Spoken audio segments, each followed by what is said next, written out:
Bonsoir à tous, il est 19h à Tahiti, 19h30 aux Marquises et 20h au Gambier. Dans l'actualité de ce samedi, 3 navires de trafiquants de drogue arraisonnés par la Marine nationale autour de la Polynésie et plus de 11 tonnes de cocaïne larguées dans l'océan Pacifique ces derniers mois. Si l'État assure que c'est sans impact pour l'environnement et en dehors des aires marines protégées, le Tavini, lui, s'empare du débat.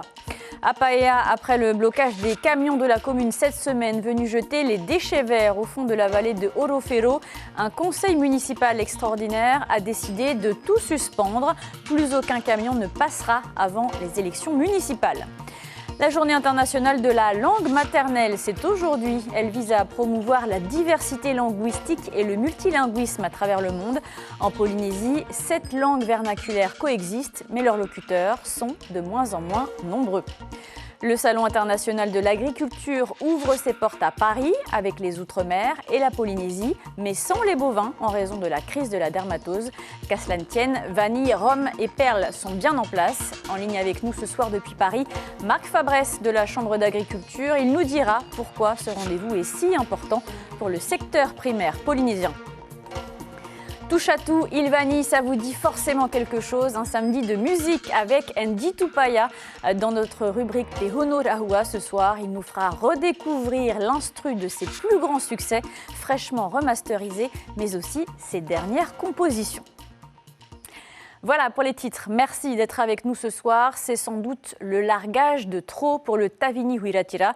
Après le 3e navire arraisonné et la 11e tonne de cocaïne jetée en mer, le parti indépendantiste fustige désormais la méthode. Le Haut-Commissariat, lui, continue de rassurer en s'appuyant sur les traités internationaux de lutte contre le trafic de drogue. Chiquita Teiva, Patrick Tsinsing. L'image est choquante, des tonnes de cocaïne déversées dans un lagon idyllique, un fake, pur produit de l'intelligence artificielle, et voici les vrais clichés. L'image truquée, publiée sur la page Facebook du Tavini Huiratira, a déclenché une tempête d'indignation. On est étonné apparemment de ces méthodes, mais apparemment c'est un mode opératoire qui existe à l'international. Dans les faits, 11 tonnes et demie de cocaïne ont été détruites en pleine mer par l'État sous couvert de la loi 96-359 adaptée à la Convention des Nations Unies contre le trafic illicite de stupéfiants. Une procédure pour éviter tout risque de récupération. Elles ont été détruites par une opération qui s'est déroulée très loin des côtes, en dehors de la zone économique exclusive, en dehors de terres marines protégées, en dehors de zones de pêche, puisqu'on était à plus de 400 km des côtes, des premières côtes. Et donc ces ballots de cocaïne ont été ouverts, éventrés, jetés à la mer. Toute cette cocaïne a été diffusée, diluée dans les courants, avec le bateau de la Marine nationale qui est passé dessus pour bien diluer les choses, avec énormément de fond, dans une très très grosse quantité d'eau. Et donc pas du tout à proximité des côtes, pas du tout sur le récif et pas du tout pour polluer évidemment les côtes du Fénois. Ce traité BBNJ, c'est celui qui associe l'ensemble des pays souverains du monde, y compris la France, au respect de la protection de la biosphère en mer. Que ce soit en droit interne ou en droit externe, l'État a failli à son comportement parce qu'en fait, l'État, c'est lui qui doit assurer l'application de la loi. À ce jour, aucun texte du BBNJ n'interdit la destruction de stupéfiants en mer.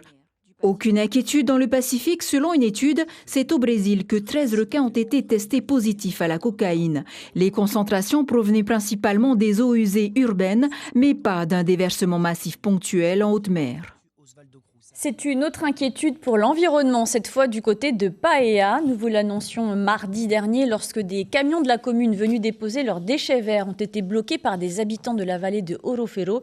Aujourd'hui, un conseil municipal extraordinaire s'est réuni pour trancher cette question et l'urgence, c'est d'attendre. Explication, Mélissa Chong, Jérôme Lee. Après 4 heures de débat, la décision est finalement tombée. Plus aucun végétaux ne sera acheminé vers Orofero jusqu'à nouvel ordre.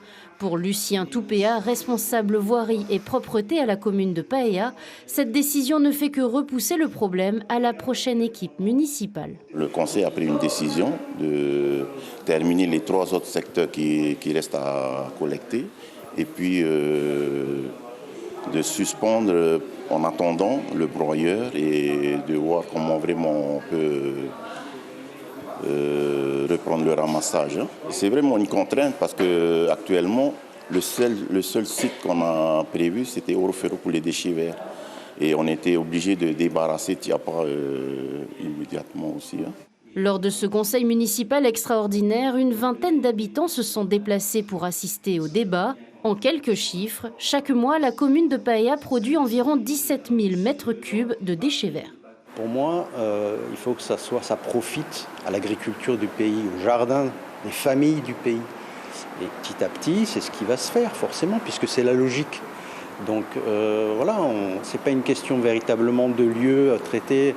Je pense qu'il y a un projet de village agricole, par exemple, dans la commune.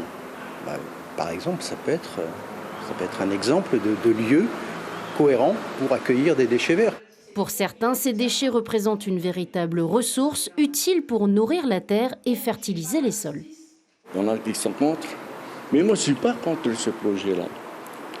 Parce qu'il faut bien comprendre ce qu'il veut faire de ce déchet-là. Il va broyer ces déchets-là. Ça va faire du compost, ça va faire du bien pour la population. Pour moi, je trouve que c'est une bonne chose. Un grand broyeur a déjà été commandé par la commune. Il devrait entrer en service dès le mois d'avril. En attendant, les déchets verts seront acheminés vers le site de Tiapa. Politique à 82 ans, Émile Vernaudon est de nouveau candidat à la mairie de Mahina avec pour slogan « Je suis un homme d'action ». Il organisait un meeting ce matin dans le quartier de Hitimahana. Il encourage notamment les jeunes à créer leur entreprise et proposer par la suite leurs services à la commune. On écoute son directeur de campagne. Il répond à Patrick Sinsing.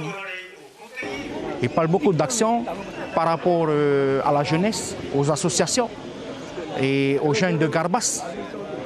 On a plein de projets, mais à l'époque, quand il était maire, il n'avait pas un si gros commission, je veux dire, en budget.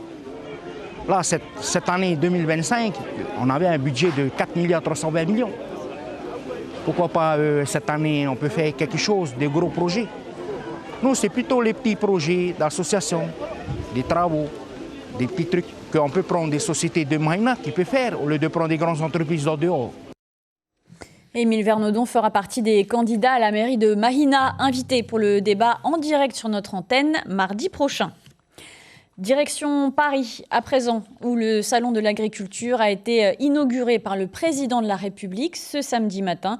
600 000 visiteurs sont attendus jusqu'au 2 mars, porte de Versailles.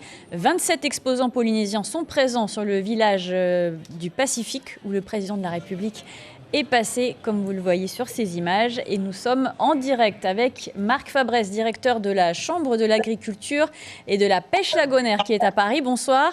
Vous êtes donc regroupés avec la Nouvelle-Calédonie et Wallis et Futuna sur le pavillon du village du Pacifique. Les produits phares pour la Polynésie restent la vanille et le rhum. Y a-t-il cette année encore des espoirs de médailles ?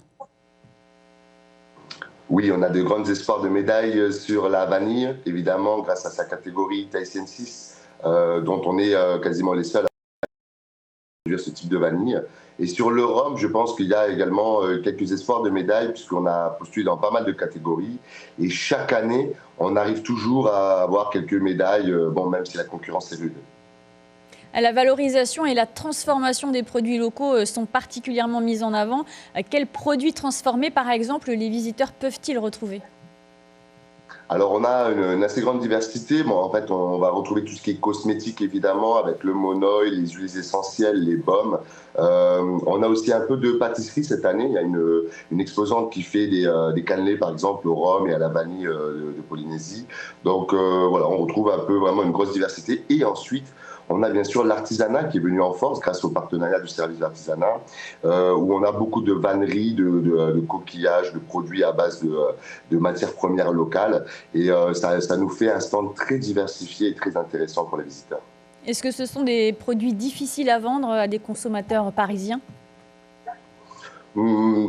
Aujourd'hui, non, on se rend compte quand même que le consommateur parisien, quand il vient au salon, il a envie de voir différentes choses. Et quand il vient en Polynésie, il retrouve un petit peu de la Polynésie. Donc, trouver un petit chapeau en pandanus, ça leur parle. Et donc, ils sont très intéressés par ce type de produit parce que ça change avec les autres régions de France. Donc, au niveau commercial, c'est assez intéressant. C'est pour ça qu'ils viennent chaque année de plus en plus. Alors cette année est un peu particulière pour le salon puisqu'il n'y a pas de bovins en raison de la crise de la dermatose. Ils étaient un peu les stars du salon. Est-ce que vous craignez qu'il y ait moins de visiteurs à cause de cela ? En tout cas, ce n'est pas ce qu'on a aperçu aujourd'hui. Je pense que l'agriculture ne tient pas à la seule filière bovine, heureusement. Évidemment, ça a un impact, en tout cas, sur l'ambiance. Mais il s'avère que le salon est un peu réorganisé par des rénovations. Donc, finalement, le fait qu'une partie ait été enlevée, ça permet d'éviter de surcharger les halls. Donc, en tout cas, de ce qu'on voit, nous, en tant que visiteurs hier, on n'a pas vu vraiment de différence avec les années précédentes. Donc, c'est tant mieux. Et c'est important d'être présent, quoi qu'il en soit. Oui, je pense que c'est important aussi de représenter les Outre-mer, la Polynésie, pour nous exposant aussi, parce que certains, c'est un moment très important de l'année où ils font un gros chiffre, notamment certaines distilleries. Pour eux, c'est vraiment un moment de l'année où c'est important. Et aussi de rencontrer leurs partenaires à l'exportation. Donc oui, il faut maintenir ce type d'événement, en tout cas, ils nous le demandent. Et pourtant, est-ce qu'on peut parler de crise des vocations pour le secteur primaire ? Alors peut-être en métropole, en France, en tout cas, on a remarqué une dynamisme qui revient un peu vers le secteur primaire, puisqu'il y a, au niveau économique, c'est très intéressant, il y a de l'emploi, etc. Il y a vraiment du marché à saisir. Aujourd'hui, un jeune, s'il a le choix d'aller dans le secteur primaire, ça vaut le coup en Polynésie. Donc on a quand même beaucoup de jeunes aussi qui sont au salon, d'un jeune des Marquises qui s'est développé dans les produits transformés, des jeunes aussi dans le rhum. Donc, je pense que la crise du secteur primaire, elle peut être, elle va, de toute façon, on l'espère, changer parce que l'avenir aussi dans l'agriculture, il est très important, l'avenir économique et l'avenir professionnel, et surtout à ne pas négliger avec ce qu'on peut proposer comme ressources primaires localement. Merci Marc Fabresse d'avoir été en direct avec nous ce soir et ce matin pour vous depuis Paris où vient de s'ouvrir donc le Salon international de l'agriculture. 27 exposants polynésiens sont sur place. Merci. Merci Anna. Pomotu Marquisien Ma'areva, qui parle ces langues polynésiennes, ce samedi 21 février célèbre la Journée internationale de la langue maternelle. L'occasion de mettre à l'honneur les langues vernaculaires. Elles sont 7 en Polynésie, mais leur transmission dans les foyers se perd de plus en plus. Turoru Gerard, Rohan Puturu. Dans le fa'apu de sa paroisse, Tetua cultive la terre, mais pas seulement. Il entretient aussi une autre richesse, le reo maori. Diacre et originaire de Reivave, il estime que l'église protestante joue un rôle essentiel dans sa transmission. Mais pour lui, tout commence dans les foyers. Les jeunes, ils ont perdu un peu la langue maori. Pourquoi? Déjà au foyer, on ne parle pas maori. On parle la langue française. Ce n'est pas pour critiquer cette langue-là. Hein? On nous a forcés à parler cette langue-là. Mais normalement, la langue maori, on doit parler au foyer. Chaque 21 février, l'UNESCO célèbre la diversité linguistique. En Polynésie, 7 langues sont officiellement reconnues comme le tahitien, le pomotu ou encore le mangarévien. Transmises aux nouvelles générations, elles continuent d'évoluer au fil des usages de la société. Elle ne se perd pas, mais elle s'évolue. Elle s'évolue, mais dans un mélange de langues, genre français, tahitien, genre de charabia. On est obligé de voir les personnes âgées pour qu'on sache qu'ils ne parlent qu'en tahitien, pour qu'on pratique le tahitien. Sinon, on est obligé d'aller à l'école pour apprendre à parler le tahitien alors qu'on le connaissait déjà. Mais c'est malheureux quand même pour nous, les Polynésiens. Pour cette docteure en langue et culture polynésienne, le kaina n'est pas un frein au développement de la langue. Il faut reconnaître cette langue de jeunes. Ils parlent comme ça, ils s'expriment comme ça. À nous, dans nos pratiques pédagogiques, de l'utiliser non pas comme un frein, non pas comme un obstacle, mais comme un tremplin pour travailler à la fois sur le tahitien standard attendu et à la fois sur le français standard attendu. En 2017, 20,2% des Polynésiens de 15 ans et plus parlaient tahitien à la maison, une proportion qui montre à quel point la langue reste fragile, mais la question demeure, combien de jeunes la parleront demain ? Comme chaque samedi, on ouvre à présent notre rubrique musicale Te Honoraua.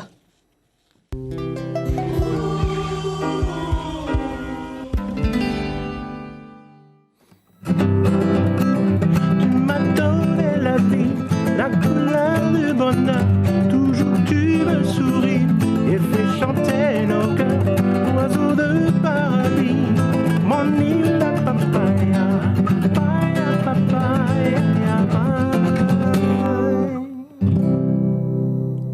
Bonsoir Andy Tupaya. Bonsoir. Vous êtes auteur, compositeur, interprète. Après plus de 40 ans de carrière, on ne vous présente plus. Vous sortez l'instru de vos plus grands succès. Seulement l'instru, c'est disponible sur Internet. Pourquoi vous décidez de remasteriser comme ça vos plus grands classiques ? Merci de l'invitation et bonsoir à la Polynésie. Non, avec mon ami Guy Roche, on s'est amusé. Comme c'était nous à l'époque qui avions fait ces morceaux, on s'est dit tiens, pourquoi pas faire l'instrumental avec ces morceaux, voilà, histoire de se marrer, quoi. C'est pour se replonger dedans, c'est pour... Non, c'est par plaisir. Alors, qu'est-ce qu'on retrouve, par exemple ? Alors, dans ce programme, il y a 8 morceaux. Il y a Ilvani, Island Heart, Touchatou et bien d'autres. Vous préparez des lives, des animations également ? Non, pas trop de live. Je joue un peu, j'habite Montréal, donc je joue un peu à Montréal, mais pas trop, juste, voilà, un peu à la retraite. Est-ce que vous composez toujours ? Ah, la composition, ouais, c'est du lundi au lundi. Qu'est-ce qui continue de vous inspirer après plus de 40 ans de carrière ?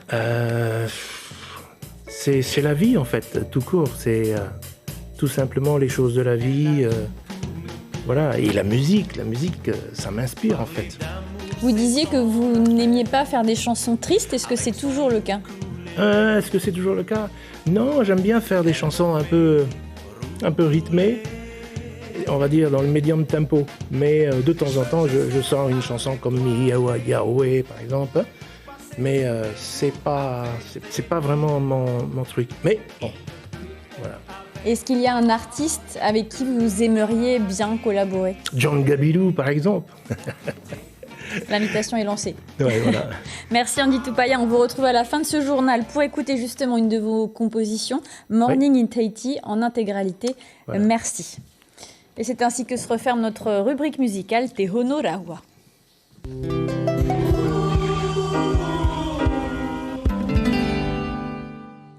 Un mot de sport avec la 6e et dernière journée de compétition à la Air Tahiti Rangiroa Horué en surf et bodyboard. C'était les grandes finales aujourd'hui. Teoro Tahutini remporte la compétition en Open Homme et Reipo et Chapelier en Open Dame, les catégories reines de la compétition. Les conditions étaient meilleures pour ce dernier jour. Résumé avec nos envoyés spéciaux sur place, Aliho et Tefafana et Sandroli. Teoro Tahutini survole la finale grâce à cette vague parfaitement négociée. Il obtient la meilleure note de la journée, 9 points. Quelques minutes plus tard, il conforte son avance grâce à une vague notée 7.23. En face, le Français Nelson Cloarec en blanc tente de répondre mais ne parvient pas à inverser la tendance. Teoro Tahutini remporte cette compétition après plusieurs participations où la victoire lui avait échappé de peu. Première fois que je gagne ici, et ça fait longtemps que je n'ai jamais gagné là. Et là, je dis bien de gagner maintenant, bro. Thanks. Merci Seigneur. La stratégie, c'était d'attendre. Vu qu'il y a des vagues, il faut attendre. T'as 30 minutes et voilà. Pas stresser et attendre la bande et c'est arrivé, bro. Chez les dames, c'est un duel franco-tahitien. Côté polynésien, Reipo et Chapelier et Takihei et Lacote. Côté français, Naya Monte et Rose Calvez. Reipo et Chapelier en jaune impressionnent par sa radicalité et son engagement. Elle s'impose de justesse face à la Française Rose Calvez en bleu. Une victoire au bout du suspense. J'étais pas très bien commencé ma série. J'ai commencé avec des petits scores. Après, j'ai essayé d'attendre une plus grosse. J'ai scoré un 6 points. Ça m'a mis plus dedans. Et après, il n'y avait plus de vagues. Et j'ai entendu qu'il me fallait un 3 points. J'ai bougé partout. J'ai cherché un petit score et j'ai réussi à avoir une petite vague là où j'ai fait que des carves et c'est passé. Je suis super contente. En bodyboard, Veiho Moasen est sacré champion. Opposé à David Tehina en finale, il fait la différence grâce à une vague notée 7.50. Solide et inspiré, le surfeur de Sapinus décroche à Rangiroa sa toute première victoire sur cette compétition. Je suis fier de moi, de pouvoir gagner cette compétition ici à Rangiroa. Je suis carrément content. J'ai eu des vagues et mon collègue aussi qui était dans la même série que moi, il a eu aussi des bonnes vagues. Il m'a fait quand même un peu peur. Du coup, j'ai gardé confiance en moi. Je sais quoi faire et voilà, j'ai fait le job, quoi. En junior, Cheyenne Patino Ubeda remporte chez les filles, Malone Vieuge chez les garçons et en bodyboard, Tama Haukronstedt s'impose devant Heinoa Tama. Voilà, c'est officiellement la fin de cette RTT Rangiroa Horoué qui a vu la victoire donc de Teoro Tahutini en Open homme et Repoué Chapelier en Open dame. L'heure est au bilan. Alors, président Max Wazna, alors quel est le bilan de cette compétition? Bilan très positif parce qu'on a eu des vagues pratiquement tous les jours et avec une belle finale. Enfin, toutes les finales étaient belles avec de belles conditions le dernier jour. Et après, c'est toujours, comme on dit, heureusement qu'on va de casse et tout, quelques petits bobos, mais ça va, c'est des égratignures. Mais sinon, tout s'est bien passé. Et voilà, on est content que l'événement se passe bien avec des bons champions. Et avec le projet héritage aussi qui ont montré du beau surf.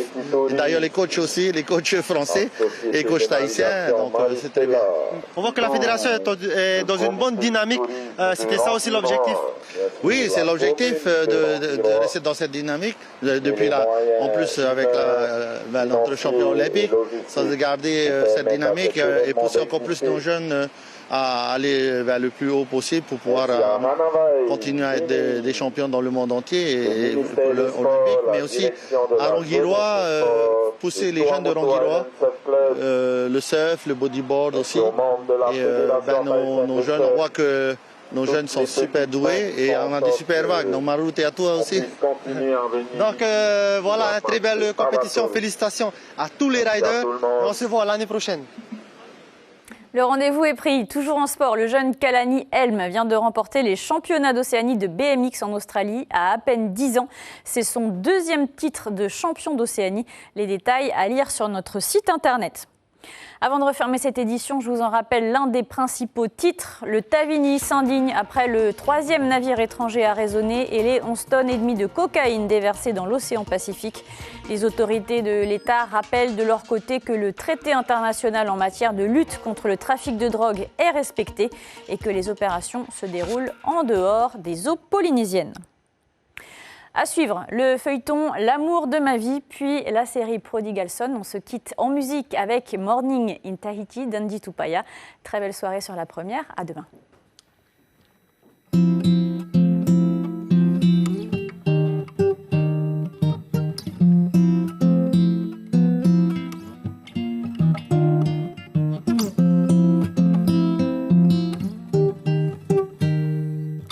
When your days are tough and crazy, take a break and treat you well. Life is too short, don't waste your time. Got to make you learn time together. It's time to jump in. Time won't fade to find. There is nothing better.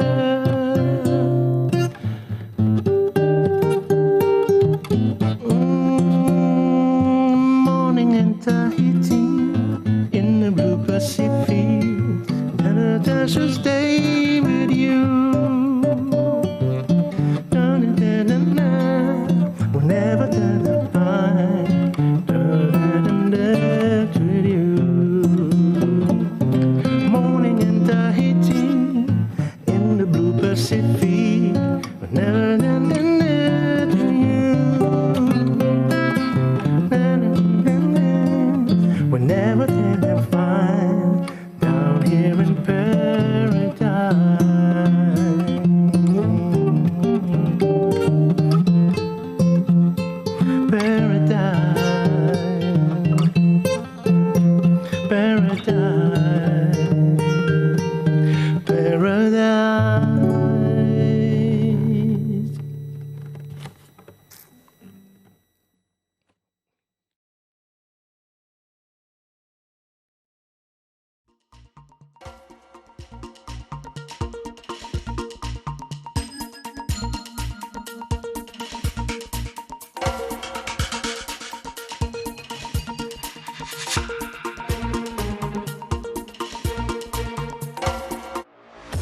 Retrouvez toute l'info sur WhatsApp en scannant notre QR code.